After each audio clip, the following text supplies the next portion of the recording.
والصلاة والسلام على سيد الأنبياء والمرسلين وعلى عباد الله الصالحين أما بعد فبسم الله الرحمن الرحيم الصلاة والسلام عليك يا سيدي يا رسول الله الصلاة والسلام عليك يا سيدي يا حبيب الله الصلاة والسلام عليك يا سيدي يا شفيع المذنبين وعلى آلك وأصحابك يا سيدي يا رحمة للعالمين.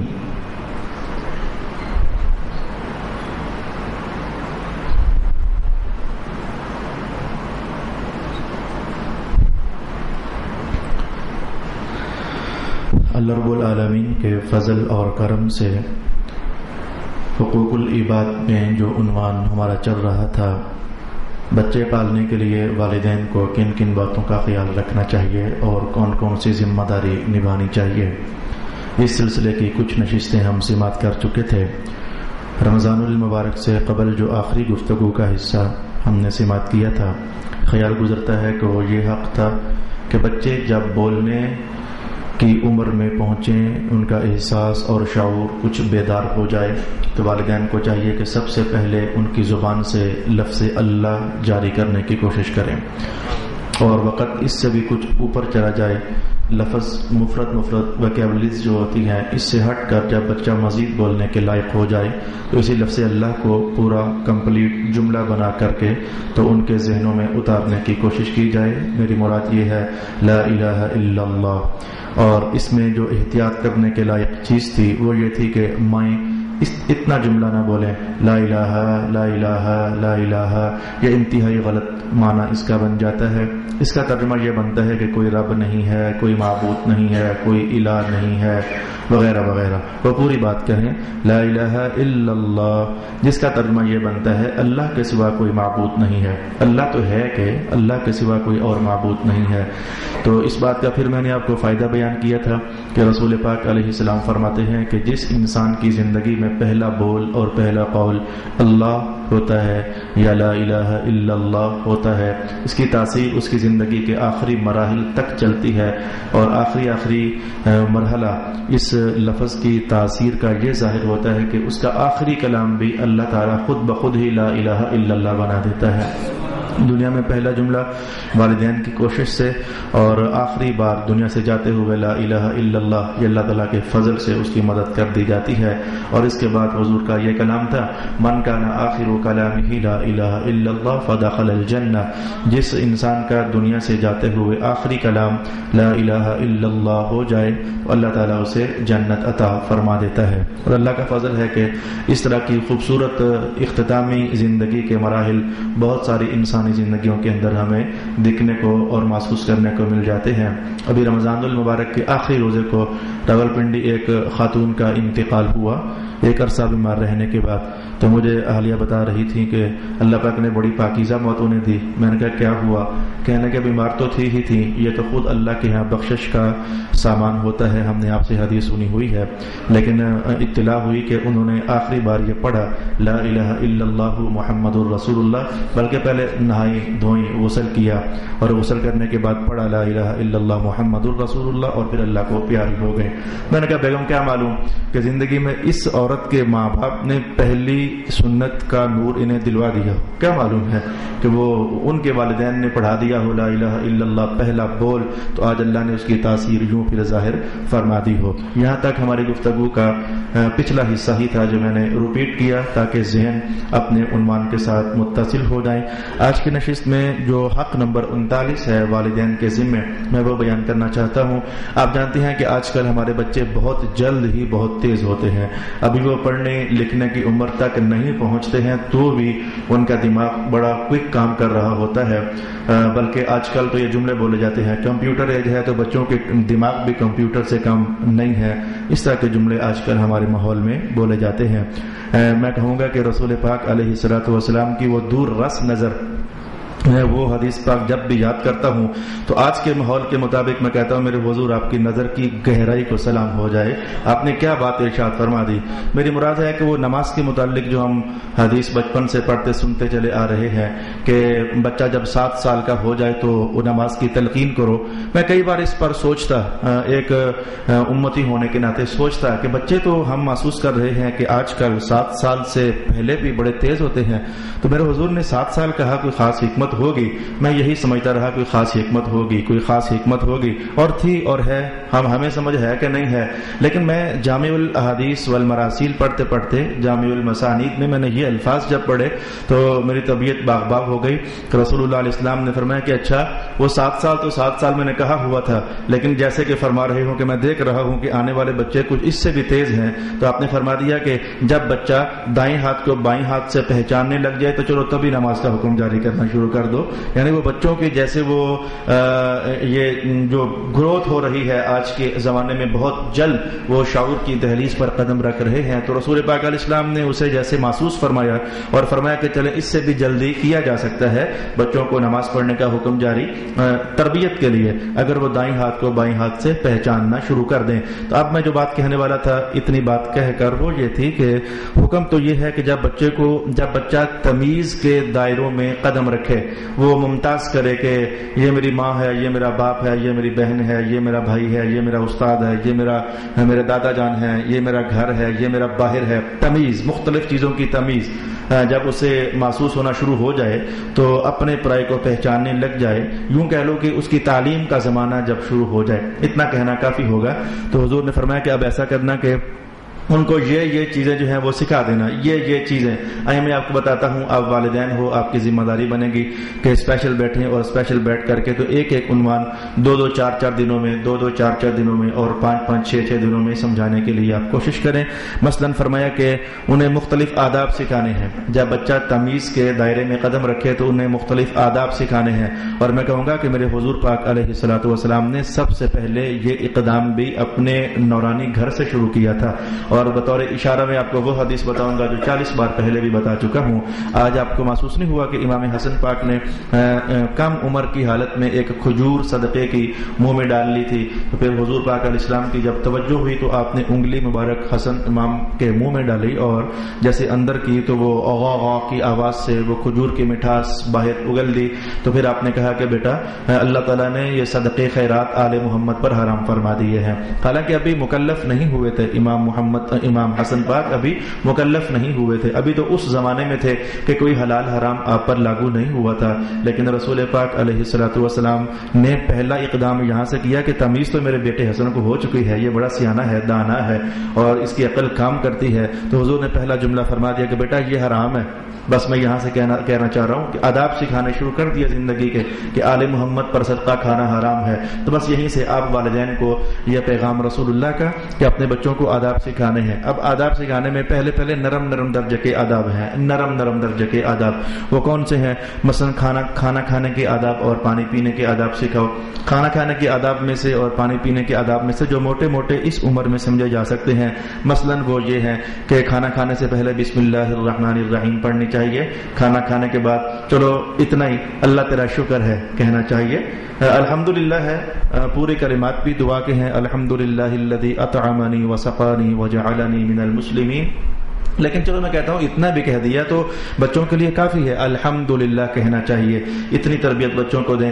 اچھا میرے بیٹے پانی جو ہے کھانا دائیں ہاتھ سے کھانا چاہیے، یہ تیسرا ادب ہو گیا۔ اچھا کھانا بیٹھ کر کھانا چاہیے، چوتھا ادب ہو گیا۔ اچھا پھر پانی کی طرف آ جائیں، جی میرے بیٹے پانی پینے سے پہلے بسم اللہ الرحمن الرحیم پڑھنی چاہیے، پھر پانی 3 حصوں میں پینا چاہیے، پھر پانی بیٹھ کر پینا چاہیے، پھر پانی پینے کے بعد اللہ کا شکر ادا کرنا چاہیے۔ یہ دیکھیں 4-5 موٹے آداب نکلے جو کہ بچوں کو بتائے جاتے ہیں اور سکھائے جاتے ہیں۔ اور ایک جملہ میں پتہ نہیں کیوں آج کہنا ہی چاہتا ہوں، یاد رکھنا اچھائی کی تعلیم بڑی محنت کر کے دی جاتی ہے اور برائی کی تعلیم میں کوئی محنت نہیں ہوتی، وہ خود بخود ہی آ جاتی ہے۔ برائی ایک ایسی شے ہے وہ خود بخود ہی بچے سیکھ لیتے ہیں، اور اچھائی ایک ایسی شے ہے جس کے لیے باہر کیف محنت کرنی پڑتی ہے۔ میں کہوں گا کہ یہ کیوں آخر ہر گھر میں ایسا ہوتا ہے، جب بچہ پانی پینے لگتا ہے تو والدین کو بولنا ہی پڑتا ہے بیٹا دائیں ہاتھ سے اچھا جب اسے دائیں بائیں یہ بائیں ہاتھ سے جو اس نے خود ہی پینا شروع کر دیا تو خود ہی دائیں سے اس نے کیوں نہیں شروع کر دیا؟ خود ہی دائیں سے اس نے کیوں نہیں شروع کر دیا؟ وہ ماجرا یہ تھا کہ ایک ازلی دشمن ہمارے ساتھ ہے، شیطان ازلی دشمن ہمارے ساتھ ہے.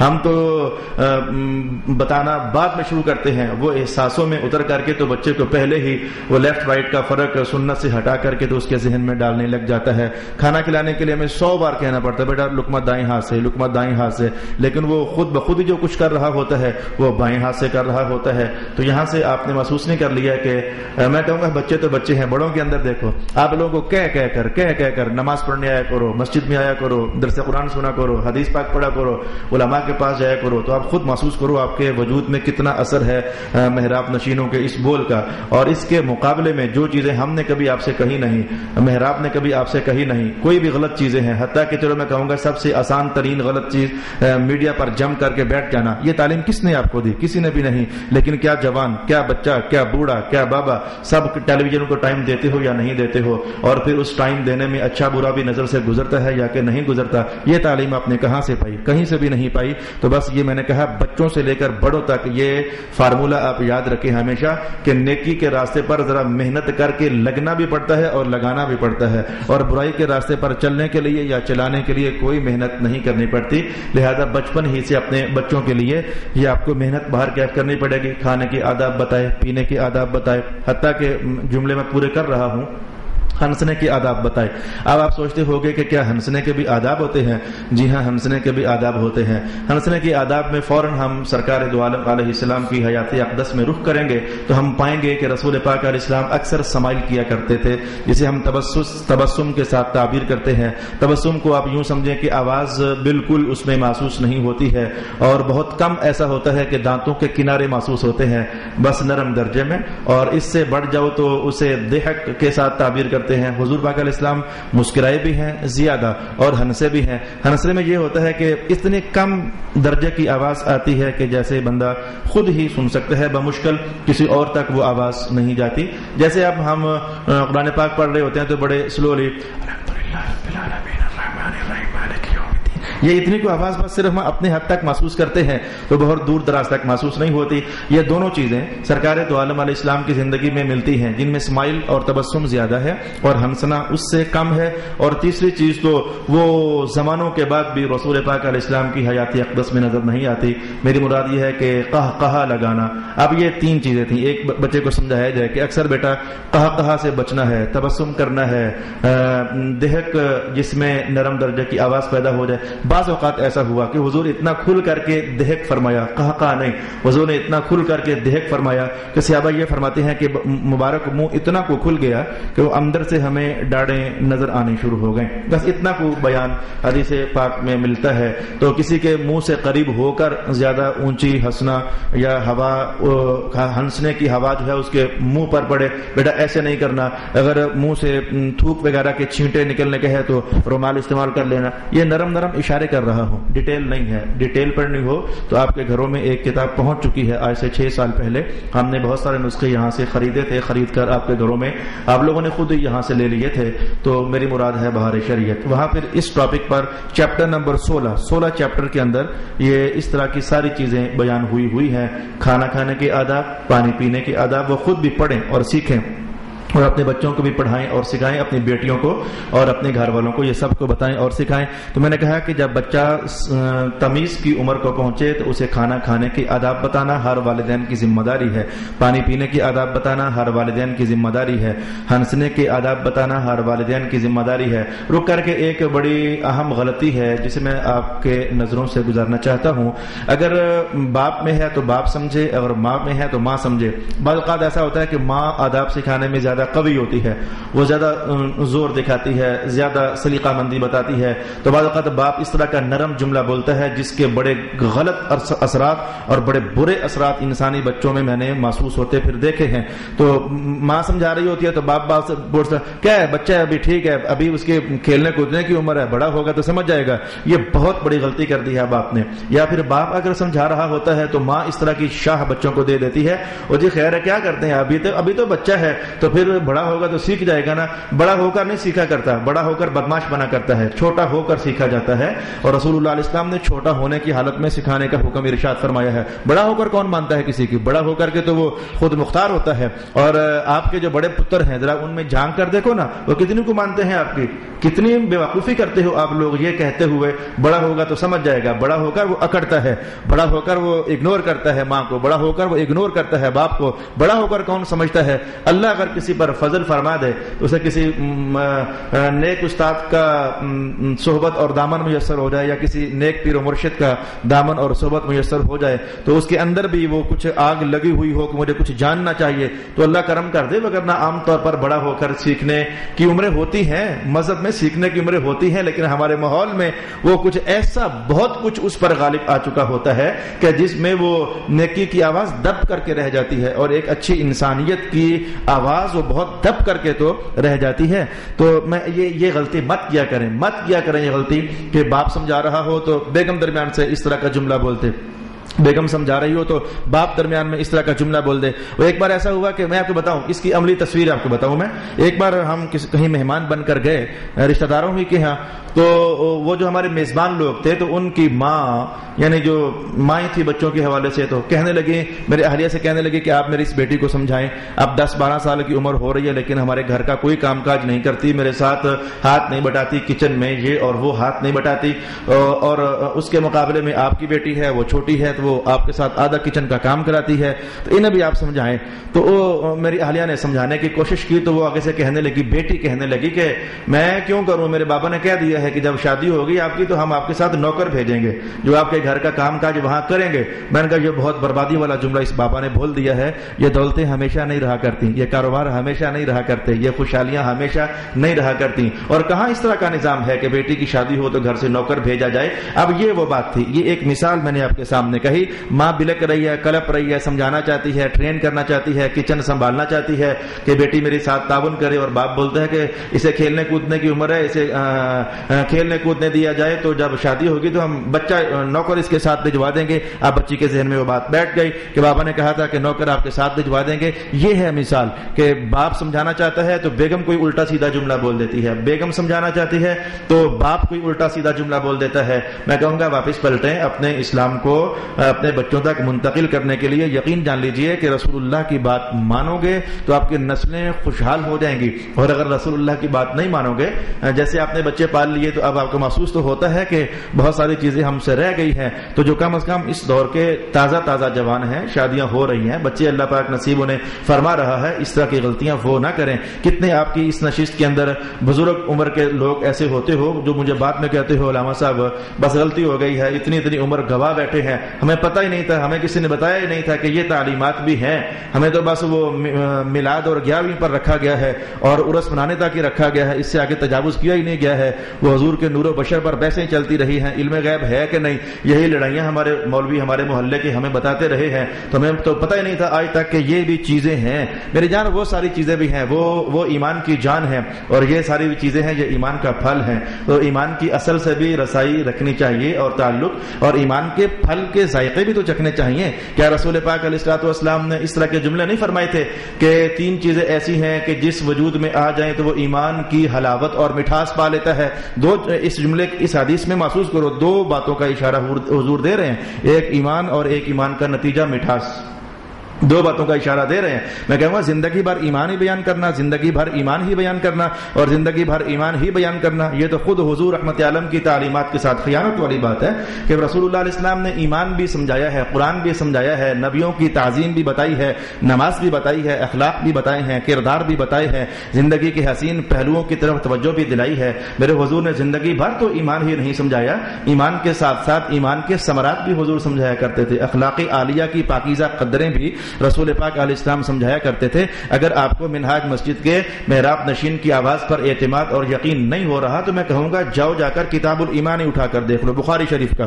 بخاری تو ایک ایسی کتاب ہے جس کو بہت سارے نہ ماننے والے لوگ بھی چلے مان ہی جاتے ہیں. بخاری شریف کا کتاب الایمان اٹھا کر دیکھ لو تو اس میں رسول پاک علیہ السلام نے ایمان کے حوالے سے کیا صرف ایمانی اقدار ہی بتائی ہیں, یا ساتھ کتاب الایمان کے چیپٹر میں آپ کو اور بہت سارے اور رویے بھی ملیں گے, رویوں رویوں کا تعلق ایمان سے نہیں ہوتا. رویے اصل میں ایمان کا نتیجہ ہوتے ہیں. رویے اصل میں اور اخلاق اصل میں اور کردار اصل میں ایمان کے بعد پیدا ہونے والے مٹھاس اور حلاوت کا نام ہے. نہیں سمجھے اب بھی تو میں کہوں گا جیسے کہ حضور فرمایا نہیں کرتے تھے کسی کو کھانا کھلانا, جو کھلائے گا اللہ اسے ایمان کی مٹھاس عطا فرما دے گا. ایمان چیز ہی اور ہوتی ہے, اور ایمان کا نتیجہ خوشبو, مٹھاس, یہ تو حلاوت, یہ چیز ہی اور ہوتی ہے. تو میں نے کہا کہ یہ ایمان, میں اس جملے سے میرا ذہن ادھر لپکا ہوا تھا کہ بعض بزرگوں نے کہا جی ہماری زندگی گزر گئی ہے, ہمیں تو بس یہی چیزیں بتائی گئی ہیں, اس سے بڑھ کر کے زندگی کے باریک پہلو جو روزمرہ کے ساتھ تعلق رکھتے ہیں ہمیں بتائے ہی نہیں گئے. چلو اگر نہیں بتائے گئے تو چلو اللہ نے آپ کو توفیق دے دی. مجھے میرے سامنے اللہ نے فتاوی رضویہ شریف رکھ دیا اور میں پڑھ کر کے تو آپ کو سنا رہا ہوں. تو آپ کوشش کر لیں, اگر آپ فیل ہو چکے ہو اللہ سے توبہ کر لیں, اپنی نسلوں تک یہ علم ٹرانسفر کر دیں کہ میرے بیٹے میری بیٹی, یہ ساری وہ باتیں ہیں جو رسول اللہ علیہ الصلوۃ والسلام نے ہمیں سکھائی ہیں. پیرنٹس ہونے کے ناطے ہمیں ان پر توجہ کرنی چاہیے. اچھا جی, اٹھنے کے آداب, اچھا جی بیٹھنے کی آداب, پھر حیا داری کے آداب. اس جملے پر آ کر کے تو میں کتنا شرمندہ ہوں اپنی قوم کے سامنے. شرمندہ قوم کو ہونا چاہیے, لیکن میں چلو آپ کی شرمندگی اپنے سر اٹھا رہا ہوں تاکہ آپ میٹھے سے سیکھ جاؤ. حیا کی اقدار بچوں کو بتائی جائیں. اس بچے کو کیا حیا کی اقدار سمجھاؤ گے جس کے ہاتھ میں آپ نے ریموٹ دے دیا, یہ میرے بیٹے چینل چینج کر ٹیلی ویژن کی, اسے کیا آپ حیا سکھانا چاہتے ہو؟ آپ کو تو خود کئی بار بے حیائی کا سامنا کرنا پڑ جاتا ہے, آپ کو تو خود کئی بار شرمندگی کا احساس پتہ نہیں ہو جاتا ہے کہ نہیں ہو جاتا, لیکن ہو جانا چاہیے. جس بچے اور بچی کے ہاتھ میں آپ نے کارٹون دیکھتا ہے, ہاں جی کارٹون ہی دیکھتا ہے, بہت سارے گندے کارٹون بھی دیکھتا ہے, نہ چاہتے ہوئے نظروں سے گزر جاتے ہیں. تو مذہب کہے کہ بچوں کو حیا سکھاؤ, اور آپ جب بچے کے ہاتھ میں ریموٹ دو گے آج کے دور میں تو وہ حیا نہیں بے حیائی سیکھے گا. میں نے بڑے کھرے الفاظ میں اور سادے الفاظ میں, جس میں مزید کوئی لپٹ پیچ خم کچھ نہیں ہے, آپ کو بتا دیا. جو سمجھ جائے گا اللہ اس کی نسل کو پاکیزہ کر دے گا, جو نہیں سمجھے گا تو میاں پھر میں کچھ نہیں کہتا کہ اس کے ساتھ آنے والے دنوں میں اس کے بچے کے ساتھ کیا ہو جانے والا ہے. تو بچہ سن تمیز کو پہنچے تو اسے حیاداریاں سکھاؤ. حیاداریاں سکھانے کے حوالے سے میں کہوں گا کتنی گہری تعلیم ہے رسول پاک علیہ الصلوۃ والسلام کی. اس جملے سے آپ کیا سمجھو گے؟ آپ تو کچھ سمجھو گے یا نہیں سمجھو گے, لیکن میرے حضور بہت کچھ دیکھ رہے تھے. آپ نے فرمایا کہ بیٹا اور بیٹی جب 10 سال کی ہو جائیں, یا ان قریب یہ باقاعدہ میرے پاس حدیث کے الفاظ آ رہے ہیں, جب بیٹا اور بیٹی 10 سال کی ہو جائیں تو ان کا بستر جدا کر دیا کرو. یہ اصل میں اسی بڑے ٹاپک کا ایک جزوی حصہ تھا کہ اپنے بچوں کو حیاداریاں سکھاؤ. کہ کمرے میں داخل ہونا ہے تو نوک کر کے داخل ہونا ہے. ان حیاداریوں میں ایک یہ بھی چیز ہے, وگرنہ کئی بار ایسا ہوتا ہے کہ کچھ بھی نہ ہو لیکن سونے کی حالت ہی میں کپڑے بندے کے الٹ پلٹ ہو جاتے ہیں, اور پھر نہیں اچھا رہتا کہ بچے اس حالت میں کمرے میں داخل ہو جائیں. یہ وہ چیزیں ہیں جو بچوں کو بتانے کی ضرورت ہوتی ہے. اگر کارٹون آپ نے دکھا نہیں ہے تو میں کہوں گا کہ جہاں اتنا خرچہ کرتے ہو اللہ والو, جہاں اتنا خرچہ کرتے ہو کوئی ٹوٹا پھوٹا کمپیوٹر لے آؤ, بچوں کو اس میں فیڈ کر دو, بس وہی کارٹون لگا دیے, چیک کر کے لگا دیے. کم از کم تمہارا بچہ بے حیا نہیں ہوگا. اور اس سے بڑھ کر اور کیا سننا چاہتے ہو؟ تمہارا بچہ تمہاری بچی بے حیا نہیں ہوگی اور بہت گند مند دیکھ کر کے وہ بچپن کی تعلیمات کے لیے آگے ایک حدیث آ رہی ہے کہ بچپن میں جو سیکھ گیا بچہ وہی سیکھ گیا, وہ مرتے دم تک اس کے ساتھ چلتا ہے. مثال دیکھنی ہو تو اپنے آپ کو دیکھو, کہیں باہر سے مثال نہیں ڈھونڈنی پڑے گی. جو بچپن سے نماز پڑھنے لگ گیا اللہ نے ایسی برکت دے دی ابھی تک پڑھ رہا ہے, اور جس نے بچپن میں نہیں سیکھا, بچپن میں جو اچھی تعلیم اور بری تعلیم آپ نے پالی وہ ابھی تک آپ کے ساتھ چل رہی ہے. یہ بچوں کا ذہن یہ بالکل صاف اور شفاف شمع کی طرح ہوتا ہے, اس میں جو خم آ گیا یا جو اس میں گند آ گیا وہ بڑے زمانوں تک پھر ساتھ چلا کرتا ہے. تو بچے کو حیاداری کے آداب بتاؤ, بچے کو لحاظ کرنا, بڑے کے ساتھ بولنا کیسے ہے, چھوٹے کے ساتھ بولنا کیسے ہے, بزرگوں کی تعظیم. اور اگر آپ بچوں کو مسجد میں قاری صاحب کے پاس بھجوا رہے ہو یا استاد ہے کوئی, تو استاد کے آداب بتانا کہ استاد کا ادب کرنا ہے, اس کا احترام کرنا ہے, آگے سے بولنا نہیں ہے. استاد تھپڑ شپڑ لگا دے تو بس اس حد تک میرے بیٹے برداشت کرنا ہے, یہ ہوتا ہے. یہ ساری چیزیں ضروری ہوتی ہیں, جیسے کہ ہم آپ کو مار دیتے ہیں اے ہمارے بچوں, یہ چھوٹی موٹی باتیں سکھانا. اور اگر بیٹی ہے تو بیٹی کو 8-10 سال کی عمر سے کانوں سے تھوڑا تھوڑا گزارنا شروع کر دینا کہ آپ تو میری بیٹی کسی اور گھر کی امانت ہو, آپ نے اپنے گھر چلے جانا ہے, آپ کی شادی ہوگی تو پھر خاوند کے لیے اللہ تعالیٰ نے بڑے آداب بتائے ہیں, احکام بتائے ہیں. کم کم کم کم ذہن سے ایک لہر گزرتی چلی جائے. یہ تھا آج کی نشست کا پہلا بڑا سارا حکم, جس کو ایک جملے میں کہنا چاہو تو یوں کہو کہ بچہ جب سیکھنے کی عمر کو پہنچے تو اسے مختلف آداب سکھاؤ. ایک جملے میں کہو تو یوں کہو, لیکن میں نے وہ سارے الفاظ آپ کے لیے پڑھ دیے جو اعلیٰ حضرت فاضل بریلوی رحمۃ اللہ تعالی علیہ نے فتاوی رضویہ شریف کے اندر اندر ارشاد فرمائی۔ اب میں ایک ایسی بات کہنے والا ہوں کہ جس کے اندر مجھے کہتے ہوئے پھر بہت بے قراری ہو رہی ہے، میں کیسے بیان کروں، لیکن میں کہوں گا جو اللہ مجھے سنبھلنے کی توفیق دے گا اسی کے دائرے میں رہتے ہوئے آپ سے کہنا چاہوں گا، اپنے بیٹے کو ایسے استاد کے پاس پڑھنے کے لیے بٹھاؤ، ایسے استاد کے پاس جو نیک ہو، صالح ہو، متقی ہو اور صحیح العقیدہ ہو۔ اگر استاد جو اپنے گھر میں رکھوا لیا نیک نہیں ہے تو خرابی پیدا ہوگی۔ میں کچھ کہنا چاہتا ہوں لیکن میں کہتا ہوں اگر صحیح العقیدہ نہیں ہے تو خرابی پیدا ہوگی۔ جتنے آج کل فرق چل رہے ہیں، میں سب کا نام لیتا ہوں، اہل سنت چل رہے ہیں، دیوبندی چل رہے ہیں، وہابی چل رہے ہیں، شیعہ چل رہے ہیں، غیر مقلدین چل رہے ہیں، مرزائی چل رہے ہیں، یاد رکھنا جو بچہ جس کے پاس جا کر پڑھے گا بڑا ہو کر وہی بنتا ہے، یہ بات آپ یاد رکھ لو۔ اب 100 کہو نہیں نہیں نہیں یہ کیسے ہو سکتا ہے، ہمارے گھر میں نعتیں لگتی ہیں، ہم جناب بچوں کو گھر میں نعتیں سناتے ہیں، تو بچہ ہمارا وہابی، دیوبندی، شیعہ، غیر مقلد، مرزائی کیسے ہو سکتا ہے؟ آپ جتنا مرضی نہیں کر لو۔ میں 12 سال پہلے گجرخان میں آیا تھا تو کچھ احباب نے رابطہ کیا تھا، میں نے سمجھایا تھا کہ استاد کیسا ہونا چاہیے، وہ نہ مانے، آج ان کے بچے وہی ہیں جہاں وہ پڑھتے رہے۔ تو آپ اپنی پہچان تو پیدا کرو، آپ کیا ہو، کم از کم آپ عاشقان مصطفیٰ ہو، کم از کم آپ رسول اللہ کا احترام کرنے والے ہو، حضور کے صحابہ کی عزت کرنے والے ہو، حضور کے اہل بیت کو اپنے ایمان کا حصہ تصور کرنے والے ہو، امام حسین پاک کو سید الشہداء تسلیم کرنے والے ہو، امام حسن پاک کو جنت کا سردار تسلیم کرنے والے ہو، اولیاء کرام کی عزت کرنے والے ہو، اور اولیاء تو اولیاء ہیں، علماء کی اور اپنے بڑوں کی، ان سب کی آپ لوگ عزت اور احترام کرنے والے ہو۔ تو کم از کم پھر اگر خود آپ ایسے ہو تو اپنے بچوں کو بھی تو یہ عزتیں بتانی ہے نا۔ ہو آپ صحابہ کی عزت کرنے والے، بچوں کو چھوڑو ادھر جو صحابہ کو گالیاں نکالتے ہیں، ہو آپ اہل بیت کے غلام، بچوں کو چھوڑو ادھر جو اہل بیت کے گستاخ ہوتے ہیں، ہو آپ اولیاء کی عقیدت رکھنے والے، بچوں کو چھوڑو آپ ادھر جو اولیاء کے دشمن ہوتے ہیں، وغیرہ وغیرہ۔ اتنا ہی میں نے کہنا تھا، آپ سمجھ جائیں۔ تو بیٹے کو کسی صحیح العقیدہ نیک اور متقی استاد کے پاس بھجواؤ، اور بیٹی کو استاد کے پاس نہیں نیک عورت کے پاس بھجواؤ۔ شرم آ رہی ہے مجھے کہتے ہوئے، بیٹی کو آپ بیٹیوں کو 8 سال 10 سال کی بیٹیوں کو حوالے کر دیتے ہو قاریوں کے، بند کمرہ ہوتا ہے، چھوٹے چھوٹے بچے بیٹھے ہوتے ہیں۔ اس لیے پہلا جملہ ہی یہ ہے کہ استاد متقی ہو، جس کی نظر خراب نہ ہو۔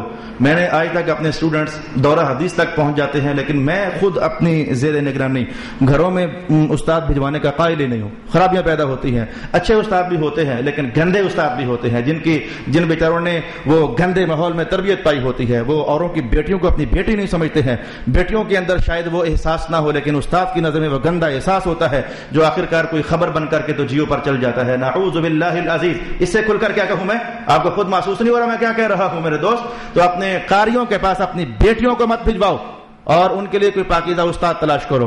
پاکیزہ استاد آج اللہ کا شکر ہو گیا کہ اہل سنت کی ہاں خواتین کے مدارس بھی چل رہے ہیں۔ خاتون کے لیے بھی جو استاد ہو وہ صحیح العقیدہ ہونی چاہیے۔ اگر ایسا ویسا عقیدہ ہوا تو پھر وہی بن جائے گی بیٹی آپ کی، جو کہ آپ شاید نہیں چاہتے کہ وہ بن جائے۔ استاد ہے تو بیٹا ہے تو اس کے لیے کوئی قاری استاد، لیکن پاکیزہ نظر کہاں سے ڈھونڈو گے؟ میں اس کا حل بتاتا ہوں آپ کو۔ اگر اللہ تعالیٰ آپ کو اپنی امانتیں نبھانے کی توفیق عطا فرما دے تو میں اس کا حل بتاتا ہوں آپ کو۔ یہ آپ لوگ گھروں سے باہر کام کرنے گئے ہوتے ہو، گھر میں بیگمات اکیلی ہوتی ہیں، کئی بار یہ گندے کاری جو ہوتے ہیں جب بیگمات تک رسائی کر لیتے ہیں اور برائی کرتے ہیں، گناہ کرتے ہیں، میں نے صاف صاف آپ سے کہہ دیا اور اس سے بڑھ کر نہیں کہا جا سکتا ہے۔ تو گھر میں نگرانی کا ہونا ضروری ہے۔ گھر میں کوئی عمر رسیدہ ابا جان ہے یا اما جان ہے تو ان سے کہا جائے کہ آپ نے بچوں کے پاس سے اٹھنا نہیں ہے، آپ نے شیطان کو کوئی موقع نہیں دینا کہ وہ کسی طرح کی دخل اندازی کر سکے۔ آپ نے اما جان مہربانی کرنی ہے، نگرانی کرنی ہے، دادی جان آپ نے بچوں کے پاس سے نہیں اٹھنا، کچھ ایسا اہتمام کریں۔ اور یہ ایسے کھلے کمروں میں اور جناب کوئی وہاں تک نگرانی نہیں ہے تو ہرگز ایسا نہ کرنا، وغیرہ ممکن ہے کچھ بھی نہ ہو، اللہ کا فضل طاری رہے۔ اور یہ بھی ممکن ہے کہ آپ کے گھر میں آگ لگ جائے اور آپ کو پتہ بھی نہ چل سکے۔ یہ وہ گندی کہانیاں ہیں، میں کہتا ہوں کہ جنت میں بیٹھ کر دوزخ میں جھانکنے والی کہانی ہے۔ جنت میں بیٹھ کر قرآن سامنے کھلا ہوا ہو اور بندہ برائیوں کی سوچ ذہن میں رکھتا ہو۔